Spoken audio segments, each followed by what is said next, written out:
غزلیات میں پہلی جو غزل ہے ہماری یہاں پر وہ دی ہوئی ہے شاد عظیم آبادی کی. تو شاد عظیم آبادی کے بارے میں ہم دیکھیں گے پہلے اور اس کے بعد غزل ان کی دیکھنے والے. تو پہلا ہے جان پہچان میں. شاد عظیم آبادی 8 جنوری 1846 کو عظیم آباد پٹنہ میں پیدا ہوئے. ان کا اصل نام سید علی محمد تھا. ان کی تعلیم کا سلسلہ 4 سال کی عمر سے ہی شروع ہو چکا تھا. انہوں نے عربی، فارسی اور انگریزی زبانوں کی تعلیم حاصل کی. انہوں نے یوں تو تمام اصناف سخن میں لکھا ہے مگر ان کا خاص میدان غزل تھا. میخانہ الہام، باد عرفان اور لمحات شاد ان کی شاعری کے مجموعے ہیں. 7 جنوری 1927 کو ان کا انتقال ہوا. آئیے اب ہم ان کی غزل دیکھتے ہیں. تمناؤں میں الجھایا گیا ہوں، کھلونے دے کے بہلایا گیا ہوں اس کوچے کے ہر ذرے سے آگاہ، ہوں اس کوچے کے ہر ذرے سے آگاہ، ادھر سے مدتوں آیا گیا ہوں. دل مضطر سے پوچھ اے رونق بزم، دل مضطر سے پوچھ اے رونق بزم، میں خود آیا نہیں لایا گیا ہوں. ادب میں کس نے بلوایا ہے مجھ کو، ادب میں کس نے بلوایا ہے مجھ کو کہ ہاتھوں ہاتھ پہنچایا گیا ہوں.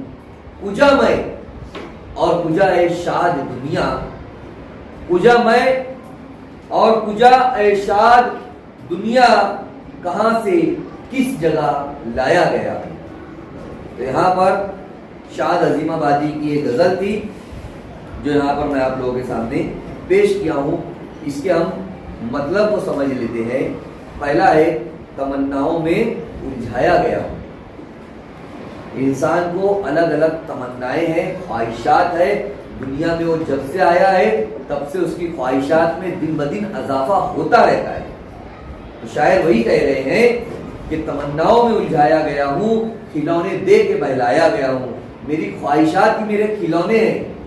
کبھی مجھے یہ کام کرنا ہے، کبھی مجھے وہ چاہیے، کبھی مجھے یہ چاہیے، کبھی گاڑی چاہیے، بنگلہ چاہیے، اچھا مکان چاہیے، نوکری چاہیے. یہ انسان کی خواہشات ہیں اور یہ کھلونے ہیں جن کو دے کر شاعر کہہ رہا ہے کہ بہلایا گیا ہوں.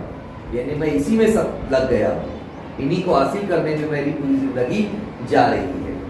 ہوں اس کوچے کے ہر ذرے سے آگاہ، یعنی اس دنیا کے ہر چیز سے، ہر بات سے شاعر جو ہے وہ آگاہ ہے نا. اور کیا کہتے ہیں آگے، ادھر سے مدتوں آیا گیا ہوں اور میری زندگی اس میں جا رہی ہے. تمام زندگی ہو رہی ہے، کئی سال ہو گئے ہیں مجھے، میں تمام باتوں سے آگاہ ہوں. آگے شاعر کہتے ہیں دل مضطر یعنی بے چین دل. یہ جو میرا بے چین دل ہے اے رونق بزم، اور جو بزم کی رونق ہے، محفل کی جو رونق ہے، ان سے کہتا ہے میں خود آیا نہیں لایا گیا ہوں. یعنی انسان کو اللہ تعالیٰ نے پیدا کیا ہے. اور دوسری بات یہ کہ یہ جو محفل ہے، یہ جو دنیا ہے، اس میں میں آیا ہوں، یہاں پر مجھے لایا گیا ہے. لیکن آنے کے بعد بھی میرا جو دل ہے وہ کیسا ہے؟ یہاں پر میرا دل بے چین ہے نا، بے چین دل ہے میرا، میں یہاں پر خوش نہیں ہوں. آگے ہے ادب میں کس نے بلوایا ہے مجھ کو، یعنی وہ عالم جہاں آدمی مرنے کے بعد جاتا ہے اس کو کہتے ہیں ادب. تو شاعر کہتے ہیں ادب میں کس نے بلوایا ہے مجھ کو کہ ہاتھوں ہاتھ پہنچایا گیا ہوں. یعنی انسان جب مرتا ہے، خاص طور پر مسلمان، تو اسے کندھوں پر لے کر جایا جاتا ہے قبرستان، تو ہاتھوں ہاتھ لے کر جاتے ہیں اسے. تو شاعر وہی کہہ رہے ہیں کہ مجھے ہاتھوں ہاتھ لایا گیا ہے یہاں پر، میں خود یہاں پر نہیں آیا ہے، مجھے بلایا گیا ہے. کجا میں کہتے ہیں کہ میں کہاں پر، اور کجا اے شاد دنیا، اور یہ دنیا کہاں ہے، میں کہاں ہوں اور یہ دنیا کہاں ہے، یہ دنیا کیسی ہے، کہاں پر ہے، کہاں سے کس جگہ لایا گیا ہوں. اور میں یہاں پر پیدا کیا گیا، اور پیدا ہونے کے بعد یہاں میں نے اپنی زندگی گزاری، اور زندگی گزارنے کے بعد اب مجھے ادب میں لایا گیا. یعنی مرنے کے بعد جہاں پر انسان جانے والا ہے آخرت کے بعد. تو وہی یہاں پر شاعر کہہ رہے ہیں کہ مجھے یہ تو یہاں پر لایا گیا۔